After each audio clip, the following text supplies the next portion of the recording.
apporte-t-on la lampe pour la mettre sous le boisseau ou sous le lit?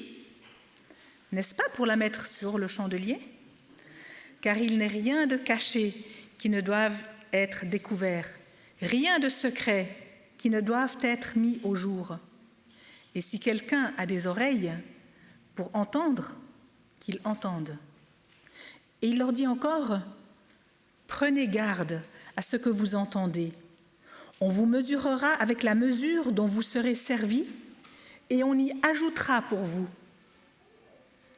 Car on donnera à celui qui a, mais à celui qui n'a pas, on ôtera même ce qu'il a. Amen. Pour celles et ceux qui ont eu l'occasion hier soir d'être devant leur écran de télévision, peut-être avez-vous, ou pas, assisté à l'événement de l'année. Difficile de passer à côté. Et je veux bien entendu parler des Jeux Olympiques de Paris 2024. Voilà que hier soir, la flamme olympique a été apportée, je crois, par 2 personnes dans la vasque qui s'est, si j'ai bien vu les images, élevée dans les airs et qui va être en fait une vasque flottante. Voilà un exploit magnifique. Mais cette flamme olympique, elle a une histoire qui nous semble remonter à la nuit des temps. Vous savez que cette histoire de la flamme olympique n'est finalement pas si vieille que ça, puisqu'elle date de la fin des années 20, donc 1920, et qu'elle a été mise en œuvre pour la première fois aux Jeux Olympiques de Berlin en 1936. Alors je ne sais pas qui était déjà né à ce moment-là et si vous avez eu l'occasion de les voir. C'est des jeux évidemment assez controversés dans une Allemagne nazie. Et pourtant, déjà à l'époque, et on a continué à perpétuer ce rituel et ce symbole, la flamme olympique était une manifestation des valeurs positives que l'homme a toujours associées à la symbolique du feu, évidemment, mais aussi créer le lien entre les Jeux olympiques anciens et les Jeux olympiques modernes. Et le message qui était derrière était de transmettre, à travers ce message de paix, un message de joie et de partage. Voilà que la flamme olympique n'est pas arrivée toute seule au jardin du Luxembourg. Voilà que cette flamme olympique a parcouru, savez-vous combien de kilomètres avant d'arriver? Alors, pas depuis Olympie, parce que depuis Olympie, il y a tout un trajet qui est fait, mais depuis le moment où la flamme est arrivée sur le territoire français, elle a parcouru 12 000 kilomètres. J'ai trouvé les informations comme vous pouvez le trouver sur Internet. 12 000 kilomètres depuis début mai 2024, je vais y arriver. Elle a mis donc 68 jours, elle est passée dans 400 villes, et ce qui m'a le plus impressionné, c'est qu'il y a près de 11 000 porteurs qui se sont relayés la torche olympique. Voilà que cette torche a parcouru 12 000 kilomètres, sans compter le temps qu'elle a mis depuis Olympie jusqu'au port pour ensuite prendre le bateau. 11 000 relayeurs et relayeuses de la flamme olympique et paralympique, puisque cette année, les deux ont été, et je trouve très bien, mélangés.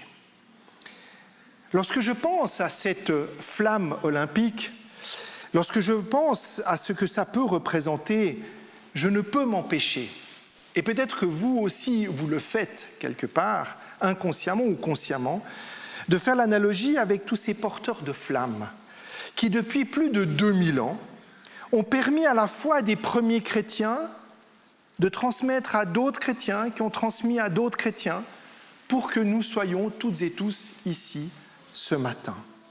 Ce sont tous et toutes des témoins de la foi en Jésus qui nous permettent aujourd'hui d'être là. Encore une fois, la flamme n'est pas arrivée toute seule au jardin du Luxembourg. Et vous n'êtes pas arrivés ce matin par hasard dans ce lieu.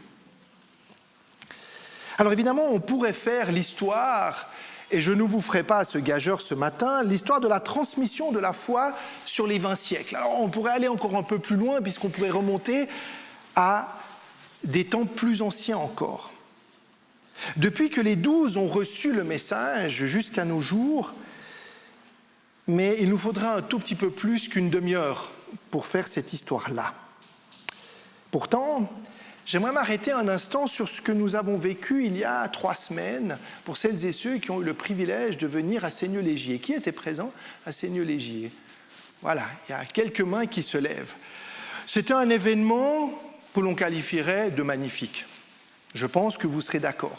On a vécu un moment exceptionnel pour marquer les 150 ans de la venue de notre premier missionnaire officiel, John Nevin Andrews, qui venait des États-Unis en Suisse. Lui, le premier missionnaire officiel, qui est venu envoyé par la Conférence générale en 1874.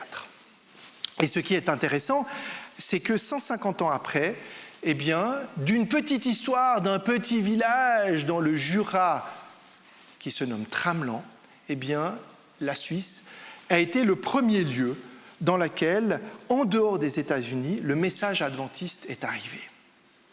Et donc, la Suisse a ce privilège d'avoir été un relais, un des premiers relais de cette histoire qui ensuite s'est répandue en Italie, en Allemagne, en France, dans toute l'Europe, et ensuite est partie en Afrique et s'est développée sur le monde entier. La thématique de la journée, c'était « Toujours en mission ». Et on a pu voir qu'aujourd'hui, 150 ans après, eh bien, notre Église est toujours en mission. Vrai ou pas? Vrai ou pas? Ah, fait peur là ce matin, là, tout d'un coup, je me suis dit. Alors, quelques leçons à tirer de cette journée. Alors, pour celles et ceux qui n'étaient pas là, je ne vais pas faire un résumé, mais nous avons entendu, à un moment donné, une partie très intéressante qui nous rappelait l'histoire. L'histoire d'où est partie, finalement, en 1874, ce village de Tramelan, qui est devenu eh bien, l'épicentre de l'adventisme en Suisse. Et nous en avons quelques descendants ici, dans ce lieu aujourd'hui. Et ils se reconnaîtront. Mais on nous a rappelé que finalement, avant John Nevin Andrews, il y avait un autre monsieur qui était venu et qui s'appelait Michael Bellina Tchaïkovski. Alors évidemment, de lui, on en a beaucoup parlé, heureusement, le sabbat 6 juillet, mais de manière générale, dans notre Église, on en parle moins. On sait qu'Andrews est venu, de lui on a la bibliothèque, on a même le secrétaire pour celles et ceux qui ont eu le privilège de s'asseoir derrière et puis de voir ce que ça peut faire, d'écrire sur un bureau dans lequel un de nos pionniers, et pas les moindres, a écrit. Mais la petite histoire précède la grande histoire, puisque Michael Bellina Tchaïkovski est venu quelques années avant. Il a quitté, c'était un prêtre polonais, je la fais très courte, un prêtre polonais qui d'ailleurs passé quelque temps à Genève, qui un jour découvre le message adventiste en partant aux États-Unis, se convertit à l'adventisme, et là dit il faut absolument qu'on aille apporter le message adventiste en dehors des États-Unis. Alors, pour la faire courte, nos pionniers, et parmi lesquels Ellen White, son mari, et les grandes figures de l'époque, ont décrété que Michael Bellina n'était pas prêt et que ce n'était pas le moment d'être envoyé et de développer la mission en dehors des États-Unis. Alors lui, il a dit, pas de souci, les adventistes du 7e jour ne veulent pas financer, moi il faut que je trouve, parce que le Seigneur a mis ça dans mon cœur, je dois aller amener cette parole. Alors il a été à Boston auprès des adventistes du 1er jour, dont nous ne nous retrouvons pas, mais parmi lesquels il a trouvé un financement. Et ils l'ont envoyé, et il a réussi à financer son voyage, qui est d'abord passé par l'Italie pour finir ensuite arriver en Suisse. Alors son histoire, pour la raconter simplement, eh bien, n'entre pas dans les livres d'histoire adventiste, parce que le problème de Michael Bellina Tchaïkovski, c'est que le problème pour lui, c'est que ce n'était pas un missionnaire officiel. Il n'était même pas envoyé par l'Église, il s'est envoyé lui-même quelque part. Et on le lui a beaucoup reproché. Mais quel homme orgueilleux quand même, lui d'aller comme ça, et puis de se faire payer le voyage, en plus par les adventistes du 1er jour. Je fais juste une parenthèse, l'Église adventiste du 7e jour officiellement n'existait pas, elle n'a pas encore été fondée. Mais n'empêche, il est quand même venu, et il a planté, lui, les premières graines de ce qu'allait devenir l'Église adventiste. Alors évidemment, quand John Andrews est arrivé ici, tout n'était pas cuit. Mais John Andrews n'a pas eu la même mission. Lui, il est arrivé dans un pays dans lequel la foi adventiste était déjà bien présente. Alors évidemment, lors de cet après-midi du 6 juillet, Benjamin Calment, qui a beaucoup étudié cette partie-là, nous rappelait un élément essentiel. Et vous, si jamais vous avez l'occasion, sur Espoir Média, vous trouvez les vidéos de toute la journée. Je vous invite à aller écouter son intervention, qui était assez magistrale, je dois l'avouer, et je pense que vous serez d'accord avec moi. Il a résumé de manière extraordinaire la manière avec laquelle, à Tramelan, ça s'est passé. Alors, je ne vais pas vous la raconter, mais il dit en substance, à la base, il y avait 3 familles, les Guenin, les Vieumiers et les Ditchy. Et eux, finalement, ils ont été les pionniers. L'un a raconté à l'autre, qui a raconté à l'autre. Et c'est pas Tchaïkovski qui a fait le travail. Lui, il a donné l'information, mais il a lancé les choses, qui ensuite en a parlé à quelqu'un, qui en a parlé à quelqu'un, qui en a parlé à quelqu'un. Et il disait finalement que le message, à la base, c'est pas le missionnaire, parce que eux, dans leur cœur, ces gens-là, quand ils ont reçu le message, il y avait déjà quelque chose qui brûlait en eux. Ils avaient déjà eu quelque part cette intention, quelque chose parlait en eux déjà. Alors finalement, qu'est-ce que Tchaïkovski est venu faire ? Mais il est venu juste allumer cette flamme. Ou en tout cas, mettre un nom sur cette flamme.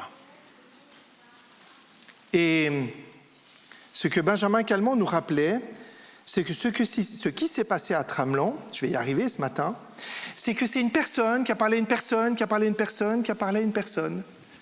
Et c'est ainsi que l'Église adventiste est née. Et il appelle ça l'évangélisation relationnelle. C'est des gens que Dieu avait préparés, qui se posaient des questions, qui étaient à la recherche de quelque chose de particulier. Et avant qu'un missionnaire arrive, et lorsque le missionnaire est arrivé, il y a eu la diffusion qui passe d'un à l'autre. Et mes amis, ce matin, est-ce que nous ne sommes pas, quelque part, tous, le résultat de cette évangélisation relationnelle ? La question qu'on va se poser, on va la développer ensemble, puisque la thématique que je vous propose ce matin, c'est finalement témoin d'hier et témoin aujourd'hui. Alors que cette semaine, nous étudions dans l'école du sabbat Marc 4, je me suis dit que dans ce Marc 4, il y a des perles. Évidemment, il y a la parabole du semeur, qu'on a eu l'occasion d'étudier ce matin avec le petit groupe, et on a vu à quel point ce n'est pas tellement la question du semeur qui est importante, ni la question de la graine, ni la question de la croissance. Mais ce qui était essentiel, c'était quoi ? La terre. La terre dans laquelle vient justement être mise cette petite graine.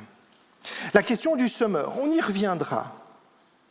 Mais dans Marc 4, et d'ailleurs tout le chapitre 4 de Marc, et pour celles et ceux qui ont eu l'occasion de l'étudier d'un peu plus près, c'est le chapitre des paraboles. La parabole du semeur, ensuite vous avez la croissance de la semence, le grain de sénévé, vous avez la lampe sur le chandelier. Et donc ces paraboles, Jésus veut nous dire quelque chose. Et Marc, à travers Jésus, veut aussi nous dire quelque chose. Ce qu'il veut nous dire, on peut le résumer ainsi, c'est qu'il y a un seul message, c'est l'idée de la mission. Entendez bien, pas de la moisson, mais de la mission. Et il y a une nécessité pour que cette mission se fasse, qu'il y ait un message qui soit donné. Alors évidemment, Marc va plaider pour une action missionnaire forte et il va un peu critiquer la tiédeur, pour ne pas dire la retenue, des 12 disciples en l'occurrence. Parce que si vous regardez bien le texte dans Marc 4, vous avez une partie où Jésus raconte à la foule qui est là, de 1 à 9. Et à partir du verset 10, le texte nous dit que lorsqu'il fut à l'écart, donc Jésus, ceux qui l'entouraient avec les 12 l'interrogèrent. Donc tout d'un coup, on est passé de la foule à un petit nombre. Et donc, l'explication qui va de 10 à 20, à 19, à 20, eh bien, cette explication n'était pas destinée à tout le monde. Mais le message, c'était bien, en gros, les gars, vous pioncez un peu trop, il va falloir bouger maintenant, parce que la parole, elle ne va pas se développer toute seule. Alors on aurait pu, effectivement, ce matin, j'aurais pu reprendre cette parabole du semeur. Elle est interminable, tellement elle est belle. Elle est tellement belle que souvent on la prend et la reprend et on la malaxe. Comme on a pu voir ce matin, eh bien souvent on laboure ce texte dans le sens propre comme dans le sens figuré parfois pour essayer de comprendre en quoi ce texte nous parle. Mais ce texte nous parle de mission et il nous parle de notre terre à nous. Alors j'aurais pu vous faire évidemment un comparatif entre les évangiles synoptiques, Matthieu, Marc, Luc, et puis ressortir les différences. Mais ce n'est pas ce qui m'intéresse aujourd'hui. Parce qu'on l'a étudié à l'école du sabbat déjà. Moi, ce qui m'intéresse, c'est ce verset 21. Alors il y a les versets 21 à 25 qu'Evelyne nous a lus. Et dans ces versets 21 à 25, je vais un peu réduire le champ. Je vais prendre 21, 22 et 23. Et permettez-moi de vous le lire une nouvelle fois. Jésus leur dit encore : « Apporte-t-on la lampe pour la mettre sous le boisseau ou sous le lit ? N'est-ce pas pour la mettre sur le chandelier ? Car il n'est rien de caché qui ne doive être découvert, rien de secret qui ne doive être mis à jour. Si quelqu'un a des oreilles pour entendre, qu'il entende. » Alors après, à la suite de cette histoire, eh bien, il leur dit encore : « Prenez garde à ce que vous entendez. » Et à partir du verset 26, il dit encore : « Il en est du royaume de Dieu. » Et là, on repart sur la question de la semence du semeur. Mais qu'est-ce que cette histoire de lampe, elle vient faire là au milieu ? Pourquoi est-ce que Marc a décidé, parce qu'ailleurs c'est pas comme ça, de mettre cette histoire de la lampe, et c'est quoi cette histoire du lit, c'est quoi cette histoire du boisseau, au milieu d'une histoire de semeur ? Alors on va essayer de regarder ça ensemble. On peut se demander finalement, que vient faire une histoire de lampe au milieu d'un champ ? Alors oui, on l'a dit, c'est un appel à l'activité missionnaire. D'accord. L'évangéliste a vu dans ce que Jésus dit, une invitation à prolonger, à compléter l'enseignement de Jésus, et surtout pour aller plus loin que ce qu'ils entendaient, et à rajouter la responsabilité de celui qui entend la parole de Dieu. Alors, j'ai bien aimé dans un des commentaires, il disait, on parle ici de fécondité missionnaire. On a parlé, vous savez, la fécondité, c'est le fait de féconder quelque chose, pour que finalement de là va naître quelque chose qui va croître et grandir et se développer. Cette fécondité missionnaire, elle est de qui ? Qui promet cette mission ? C'est nous ou c'est Dieu ? C'est Dieu qui nous promet cette mission et qui nous demande de la faire. Mais quelle est la nécessité alors pour celui qui entend d'agir ? Et c'est ça qui va également nous intéresser ce matin. Alors évidemment, toutes les exhortations sont expliquées sous forme de paraboles. Il nous donne à travers la parabole, et on y reviendra à l'instant, par un message qui semble simple, et qui l'est d'ailleurs, mettre l'accent non seulement sur le fait de ce que je reçois, mais de ce que je vais faire de ce que je reçois. Alors, l'image de la lampe, au verset 21, c'est très, très, très sémitique. Alors, c'est quelque chose que j'ai essayé d'illustrer ce matin en prenant cette lampe. Vous la reconnaissez peut-être, vous avez déjà vu ces modèles de lampes. C'est une lampe à huile. Alors, j'ai essayé d'y mettre de l'huile, mais ça ne marche pas. Alors, j'y ai mis de sorte à faire une sorte de bougie. Et le texte nous dit que lorsque j'allume cette lampe, parce que les lampes de l'époque ressemblaient fortement à celle-ci, qu'est-ce que je fais si je la mets là derrière ? Vous allez me dire, c'était sympathique, mais personne ne la voit. Et on nous dit que pour qu'elle puisse être utile, je dois la mettre où ? Sur un chandelier. Alors, je n'ai pas de chandelier ce matin, mais je vous propose simplement de la laisser ici, et vous la verrez. Cette lampe, c'est exactement ça dont Jésus parle. Actuellement, il n'y a pas de message théologique là derrière, c'est simplement, Jésus nous dit, quand vous prenez une lampe, et vous imaginez qu'on est dans un lieu sombre, prendre une lampe telle qu'elle, et elles n'étaient pas forcément allumées plus que ça, si dans la nuit je la mets, si je la mets sous le lit ou sous le boisseau c'est ce qui servait à mesurer les grains, si jamais. Eh bien si je la cache, personne ne va la voir, la lumière. Donc je dois la prendre et la mettre en évidence. Quelle leçon Jésus voulait donner avec cette image? Alors cette fois, on va passer de la parabole, c'est-à-dire de l'histoire qui est racontée, au message que Jésus veut nous donner. Alors, évidemment que Jésus va dire qu'il faut la diffuser, il ne faut pas la cacher. Ça, c'est déjà la première leçon. Et Jésus va reprocher, encore une fois, sous les traits de Marc, Jésus va reprocher à ses disciples de ne pas la diffuser. Qu'est-ce qu'ils font, eux? Ils prennent la lampe et ils la cachent. Ils ont reçu quelque chose, ils ont reçu un message pour eux, ils le gardent bien précieusement comme un trésor, mais ils ne vont surtout pas aller diffuser ce message-là. Alors que la parole de Dieu, elle ne nous appartient pas.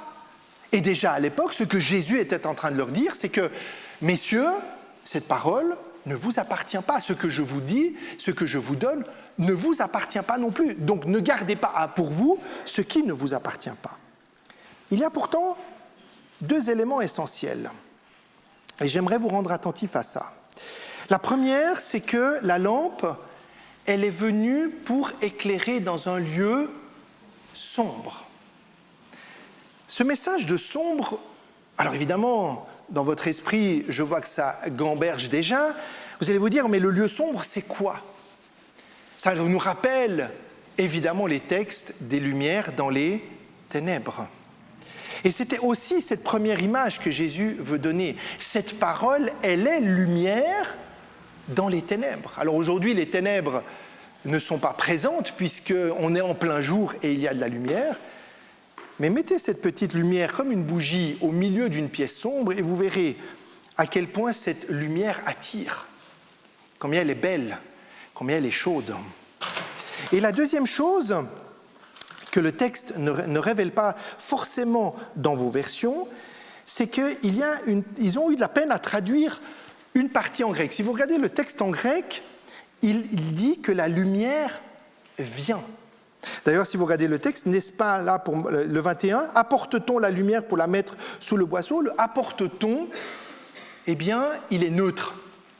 On apporte la lumière.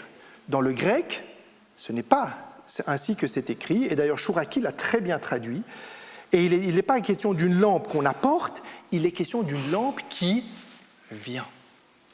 Et ce n'est pas tout à fait la même chose. Parce que cette lampe qui vient, et qu'il ne s'agit de ne pas cacher, c'est celle qu'il ne s'agit de ne pas mettre sous le boisseau ni sous le lit, eh bien cette lampe, c'est qui?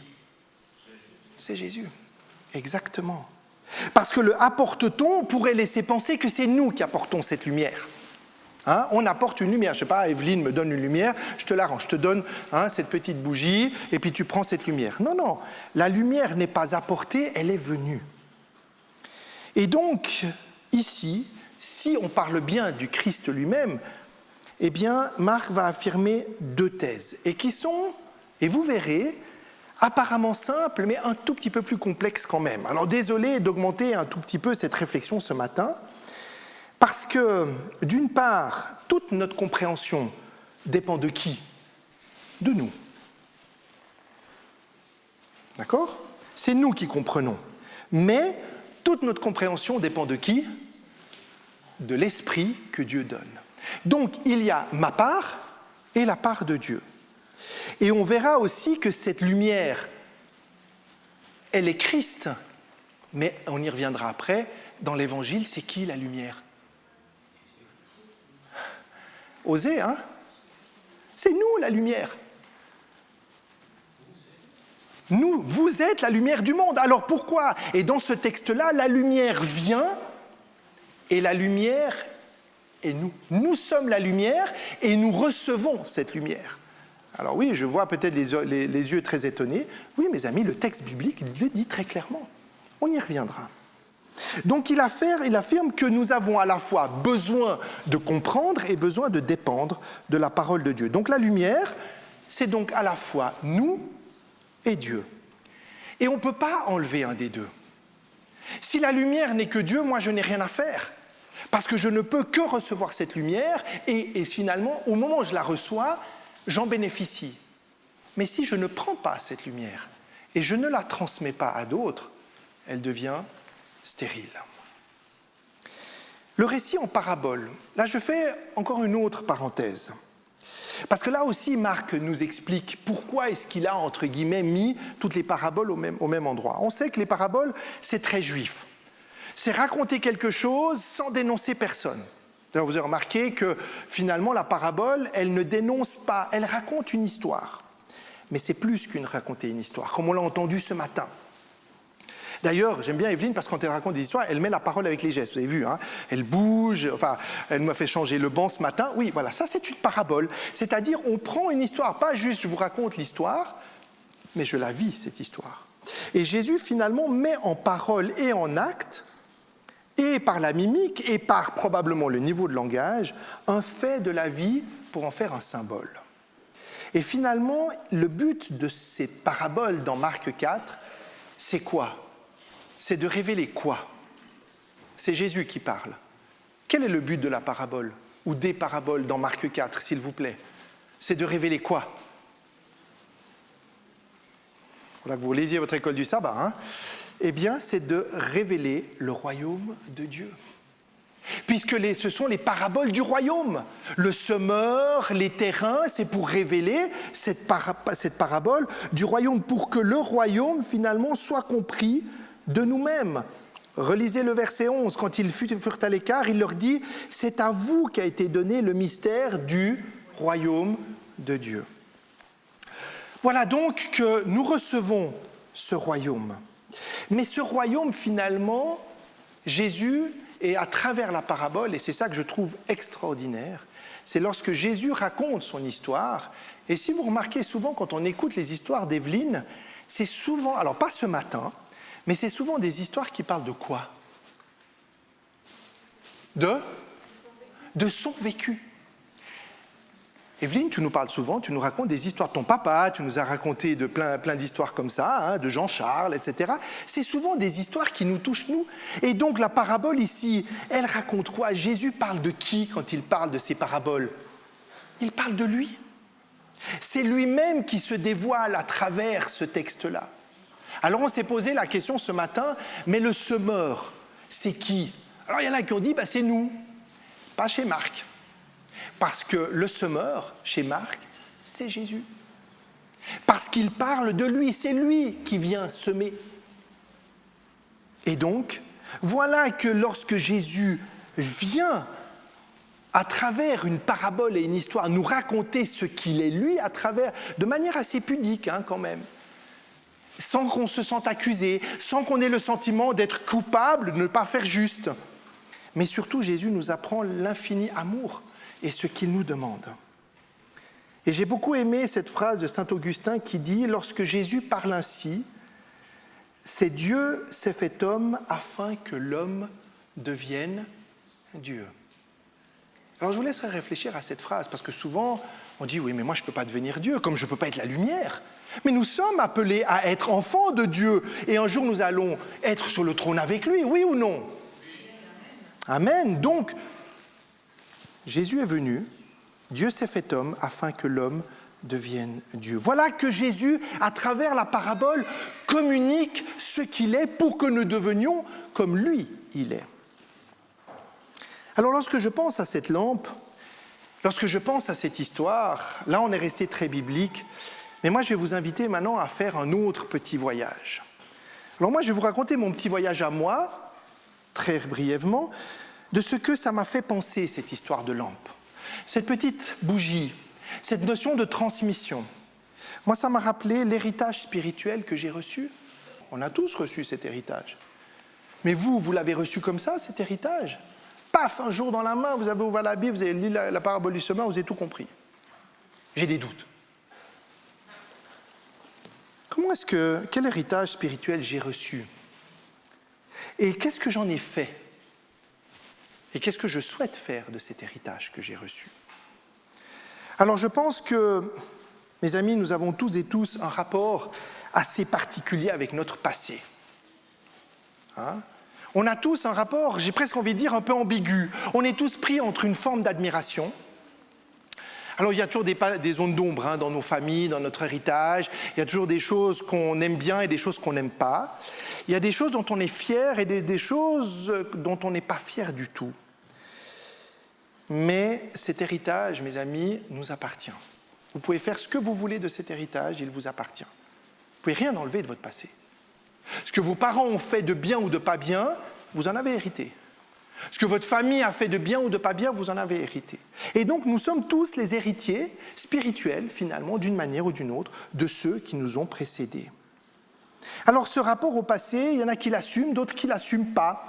Il y en a qui, encore une fois, vont plutôt en raconter en long, en large et en travers, puis il y en a qui vont le taire doucement, parce que ça fait mal. Alors il y a des héritages dont on est très très fier. Moi je vous raconte une petite histoire lorsque j'ai animé Regard 2000, ça fait 24 ans. Pour ceux qui s'en souviennent, il y a peut-être des gens qui n'étaient pas nés à l'époque.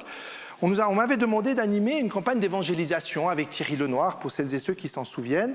Moi je venais d'être baptisé, j'étais un jeune baptisé, j'étais un jeune dans l'église, et je me souviens que lorsque je me baladais à Collonges et qu'on m'avait pris pour être l'animateur, avec Annie Stambach d'ailleurs, on me posait toujours une question quand on me voyait. Vous savez laquelle ? Toujours la même. Nicolas Walter, mais tu es le fils de qui ? Alors ça posait un gros problème parce que j'étais le fils de personne dans l'église. Personne. Alors là, j'étais très embêté. Alors, oui, non, mais il y a un Walter au Tessin. Non, mais on n'est pas de la même famille. Donc ils étaient perdus. Parce que dans l'église adventiste, on doit être le fils ou la fille de quelqu'un. On doit venir de X génération. Ça fait partie de notre ADN. On est fiers d'être de la Xème génération adventiste. Hein ? Alors pour celles et ceux, et j'en pense un notamment en particulier qui a des origines à Tramelan, ça fait combien de générations, Jean-Charles, d'adventistes ? Oui, mais il y avait un lien avec Tramelan quand même. Voilà, donc quelque part, tu viens de le dire, tu viens de prouver par A plus B. Il y a un lien avec Tramelan. Hein ? Il y a Christophe aussi, il est où Christophe ? Voilà, Christophe aussi me parlait de sa famille qui était en lien avec Tramelan. Combien de générations d'adventistes ? Voilà, en comptant la 5e, on ne compte plus, hein, bref. En tout cas, ce n'est pas la première. Hein, bon. Donc, Quentin, lui, il ne pourra pas dire qu'il n'a pas une origine adventiste. Et les enfants de Quentin non plus. Et d'Alicia non plus, d'ailleurs. Donc, on a tous cette origine, et on est fiers de ça. Sauf que moi, quand je leur racontais que j'étais petit-fils et arrière-petit-fils de meunier, ça ne changeait pas grand-chose. Hein. Et pourtant, je peux vous dire que je suis très fier d'être petit-fils et arrière-petit-fils de meunier. Mais dans la foi, ça ne change pas grand-chose. Quoique, je vous partagerai quelque chose après qui est quand même très intéressant. Donc je vais partager avec vous quand même comment je suis devenu adventiste. Parce que je ne suis pas devenu adventiste, ce n'est pas un jour la Bible, paf, je l'ai ouverte, j'ai tout compris et je suis devant vous à vous raconter tout ça. Non, c'est que j'allais à l'église avec ma maman. Alors ce n'était pas l'église adventiste. Et puis dans ma famille, il y avait 2 sœurs à mon grand-papa qui étaient des femmes qui, à l'époque, on vivait entre sœurs, ce n'était pas quelque chose d'exceptionnel, et elles m'ont énormément partagé leur foi. Et puis un jour, j'ai rencontré Nathalie, mon épouse, et puis Nathalie m'a fait rencontrer ses parents. Et puis quand j'ai rencontré ses parents, je me souviens d'une chose. J'ai entendu plein de choses. J'ai fait des études bibliques avec Michel Grisier, j'ai fait des choses extraordinaires, j'ai énormément apprécié. Mais ce qui m'a le plus touché, au-delà du cheminement intellectuel, c'est de voir mon beau-papa, le vendredi soir, lui qui est quelqu'un qui construit des maisons, qui était dans le ciment toute la journée, prenait la douche, s'habillait, se mettait devant la table de la salle à manger, une grande table en chêne massif, la Bible et l'école du sabbat ouvertes. Et quand j'arrivais le vendredi soir, c'est la première chose que je voyais. Pas de mots, pas de blabla, pas de théorie, pas de théologie, une image. Oui. Eh bien moi, mes amis, je suis l'héritier de tout ça. Et vous êtes aussi les héritiers de tout ça. Essayez de repenser à l'image peut-être de vos parents, de vos grands-parents, de vos oncles et tantes, de ceux qui peut-être, ou de vos amis, qui ont à un moment donné joué un élément primordial dans votre vie. Vous savez, ces gens qui, mine de rien, ont marqué votre vie à jamais. Ça peut être une connaissance, ça peut être quelqu'un qui frappe à la porte. Mais la foi, je ne parle pas de la foi adventiste, ça vient après, mais la foi elle-même, elle vous vient d'où? Paf, tombé du ciel. J'ai la foi. J'y crois pas. Pardon, mais j'y crois pas. Parce que Dieu a déjà préparé quelque chose. Et il y a quelqu'un un jour qui va venir révéler. Je suis donc le résultat de l'évangélisation relationnelle, mes amis, de ma famille et de mes proches. Est-ce qu'ils en ont eu conscience? Pas sûr. Est-ce qu'ils l'ont fait consciemment? Est-ce qu'ils l'ont fait volontairement? Je sais que pour certains, oui, pour d'autres, non. Alors évidemment, il y a les contre-témoins aussi, ceux qui ont tout fait pour m'en écarter. Mais on oublie cela-là, n'est-ce pas, avec le temps.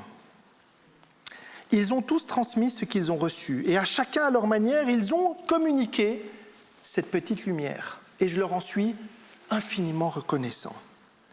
Mais il y a d'autres qui ont frayé un chemin, et ça c'est très intéressant. Et j'aimerais vous raconter l'histoire de ce livre-là.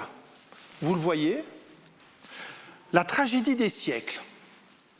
Alors c'est banal, hein, nous dans l'Église, la tragédie des siècles, on l'a tous dans la bibliothèque, en version probablement un peu moins lourde, un peu plus moderne, et peut-être dans une traduction et dans un titre un tout petit peu différent.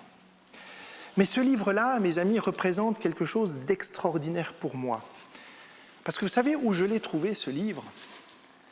Dans la famille de mon grand-père, protestant, il avait une bibliothèque qui devait dater de plusieurs dizaines d'années. En tout cas, juste après la guerre mondiale, puisque la maison a été construite juste après la Deuxième Guerre mondiale.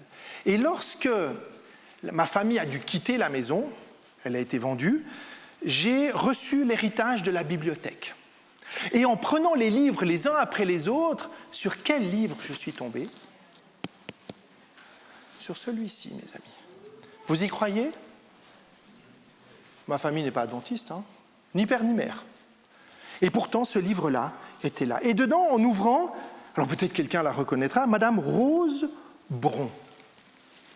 Donc Madame Rose Bron, un jour, elle a probablement sonné à la porte. Elle a donné ce livre à mes arrière-grands-parents et peut-être aux sœurs de mon grand-père, et en leur disant, tiens, ça c'est peut-être quelque chose qui pourra vous intéresser. Je pense qu'ils l'ont lu ou pas, je pense qu'ils l'ont feuilleté ou pas, l'éternité me le dira, mais ce qui est sûr, c'est que ce livre n'a pas été jeté. Parce que s'il n'avait pas été intéressant, il ne l'aurait pas gardé, je peux vous assurer. Il y avait tellement de livres là, il y avait tellement aussi de livres qu'elle ne gardait pas, que ce livre-là ne serait pas resté dans la bibliothèque. Voilà, mes amis, ce que c'est l'évangélisation de proximité. Voilà ce que c'est l'évangélisation par la transmission. C'est quelqu'un qui passe un livre à quelqu'un qui le passe à quelqu'un. On a des spécialistes dans la salle. Hein. Je pense à Kerline qui distribue. Combien elle est là, Kerline? Elle est où? Elle est où, Kerline? Elle est où? Elle est déjà partie. Bon, et Kerline, elle en fait des distributions de livres. Elle ne sait pas.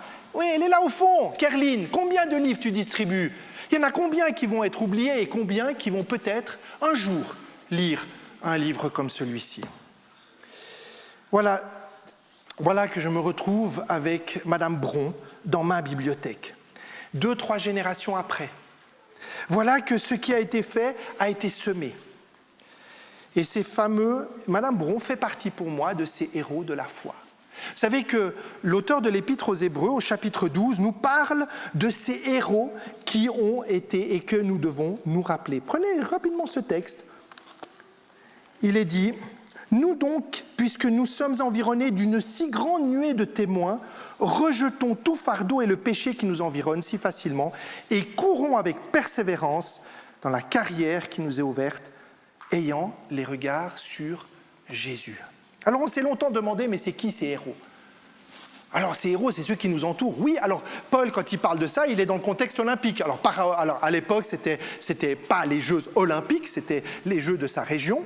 Mais probablement que si Paul est l'auteur de ça, mais en tout cas l'auteur de l'Épître aux Hébreux fait référence à cette course. Je crois que les courses olympiques commencent aujourd'hui, sauf erreur. Eh bien, cette course-là, elle est environnée de gens qui applaudissent, qui encouragent. Mais nous aussi, nous avons ceux qui nous encouragent, les amis. Et ceux qui nous encouragent, eh bien, alors ils ne le peuvent plus physiquement, mais spirituellement.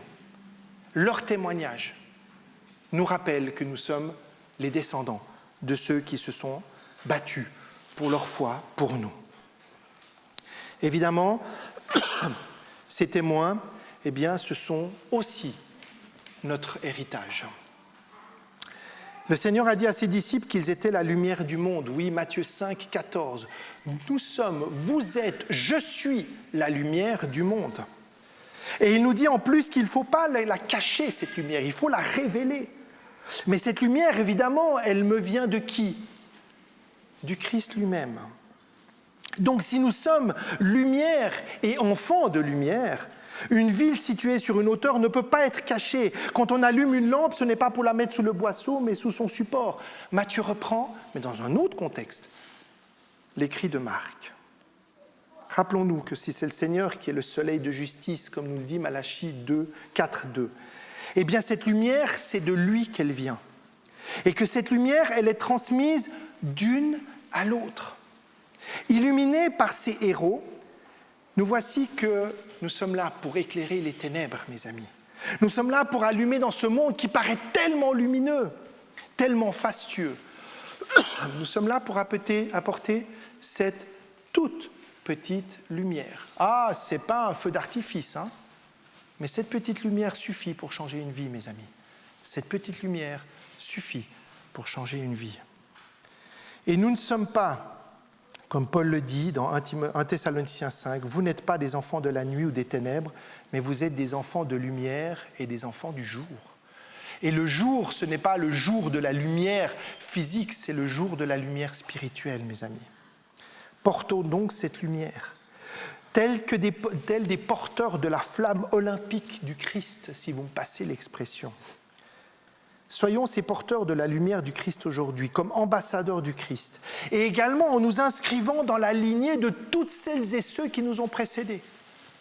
Pensez pas qu'à des Paul, pensez pas qu'à ces héros dont l'épître aux Hébreux nous parle, pensez tout simplement à votre maman, à votre papa, à un voisin, à un ami, à quelqu'un que vous avez rencontré, à un collègue de travail. Pensez à tous celles et ceux qui sont aussi ces héros de la foi, qui ont combattu peut-être pour garder leur foi, qui nous ont précédés et dont nous prenons le relais. Et j'aimerais terminer en prenant très rapidement ce texte de Philippiens. Le texte de Philippiens, au chapitre 2, au verset 12, il va dire la chose suivante. Et j'aimerais le lire et j'aimerais que, en fonction de ce que j'ai pu partager et qu'on a pu partager ensemble aujourd'hui, j'aimerais que vous, peut-être lirez-vous ces mots de Paul d'une autre manière. Philippiens 2, 12 à 18. Ainsi, bien-aimés, comme vous avez toujours obéi, mettez en œuvre votre salut, avec crainte et tremblement, non seulement comme en ma présence, mais bien plus encore maintenant que je suis absent. Car c'est Dieu qui produit en vous le vouloir et le faire selon son bon plaisir. Faites toutes choses sans murmure, ni hésitation, afin que vous soyez irréprochables et purs, des enfants de Dieu irréprochables au milieu d'une génération perverse et corrompue, parmi lesquels, lisez bien ce que le texte dit, vous brillez comme des flambeaux dans le monde, portant la parole de vie, et je pourrais me glorifier au jour du Christ de n'avoir parcouru en vain ni travaillé en vain. Et même si je sers de libation pour le sacrifice et pour le service de votre foi, je m'en réjouis et je me réjouis avec vous tous. Vous aussi, réjouissez-vous de même et réjouissez-vous avec moi. Et ma prière, mes amis, mes frères et sœurs, aujourd'hui, c'est que nous puissions être comme Paul, fiers, non pas de regarder en arrière, mais de savoir que cet héritage, nous l'avons tous et toutes reçu parce qu'aujourd'hui, vous êtes là. Pour une raison ou une autre, vous êtes là. Ce que vous entendez, ce que nous entendons, nous en sommes responsables. Mon but, ce n'est pas de culpabiliser, mais nous avons cette responsabilité de prendre ce flambeau et de l'apporter à d'autres. Je ne sais pas s'il y a 11 000 relayeurs, mais il y en a des millions et peut-être des milliards de relayeurs dans le monde qui relayent cette parole du Christ. Et bien, mes amis, que nous puissions être ces témoins et ces porteurs de flambeaux aujourd'hui, pour que les générations suivantes puissent continuer à parler de ce Jésus d'amour jusqu'à ce qu'il revienne. Amen.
Voilà que tu nous interpelles. Tu nous interpelles sur cette lampe. Cette lampe que tu as allumée dans nos vies, dans nos cœurs. Cette lumière que tu as mis en nous d'une manière ou d'une autre. Au départ, peut-être, c'était une toute petite lumière. Elle était peut-être grande, c'était peut-être quelque chose que j'ai reçu en héritage de manière très claire et peut-être parfois de manière indirecte. Mais Seigneur, tu t'es révélé à nous à travers des hommes et des femmes à qui tu as donné un message, qui l'ont eux-mêmes reçu de quelqu'un qui eux-mêmes l'avaient reçu d'autres personnes. Mais Seigneur, tu nous invites à entrer dans ce plan parce que nous recevons quelque chose que nous devons aussi transmettre. Nous sommes invités à partager cette parole, à recevoir cette lumière et à être cette lumière.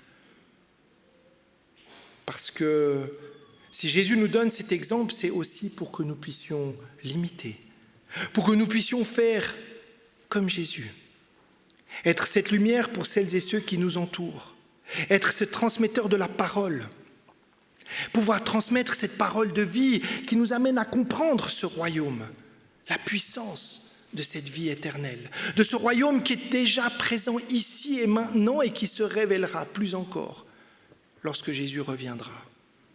Je te prie pour mes frères et sœurs ici présents, pour celles et ceux qui n'ont pas pu être, pour celles et ceux qui sont en vacances, quelles que soient les personnes, pour celles et ceux aussi qui nous écoutent, que tu puisses raviver cette lumière, que tu puisses permettre que quelqu'un puisse venir rallumer cette lumière dans nos cœurs si elle a été enfouie ou éteinte.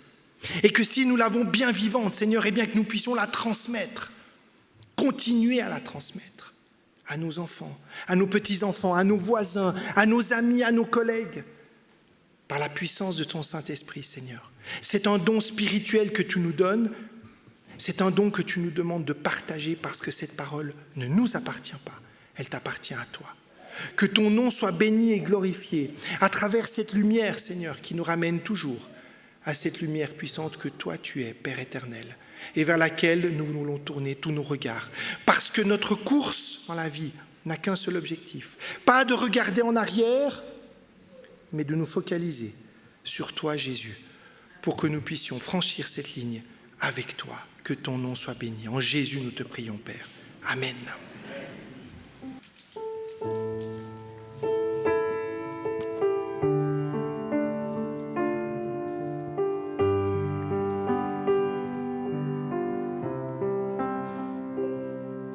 Trouver dans ma vie ta présence,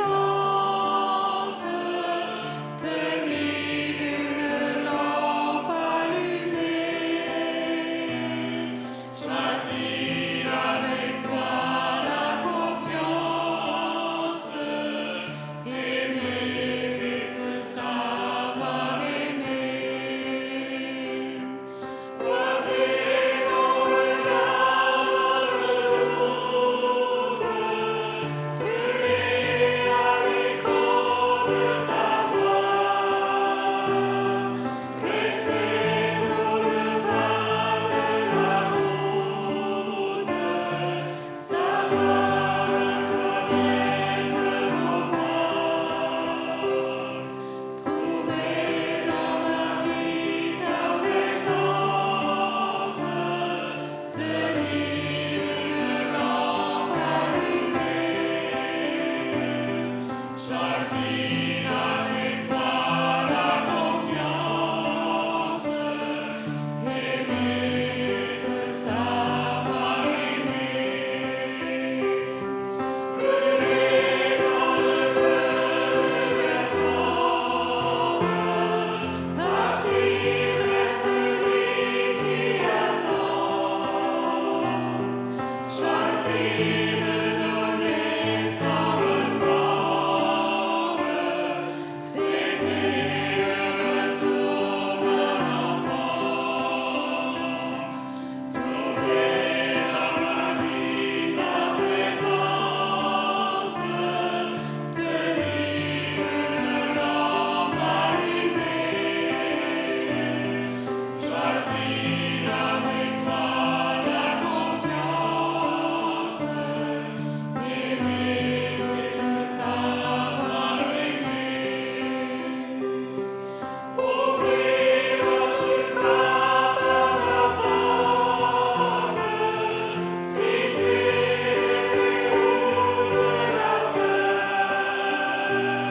savoir tout ce que tu m'apportes, rester devenir meilleur,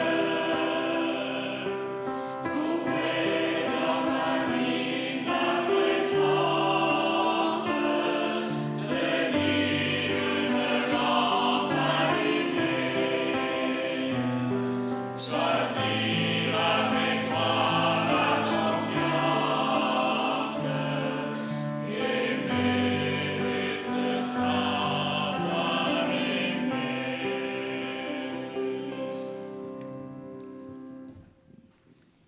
Merci pour ces chants.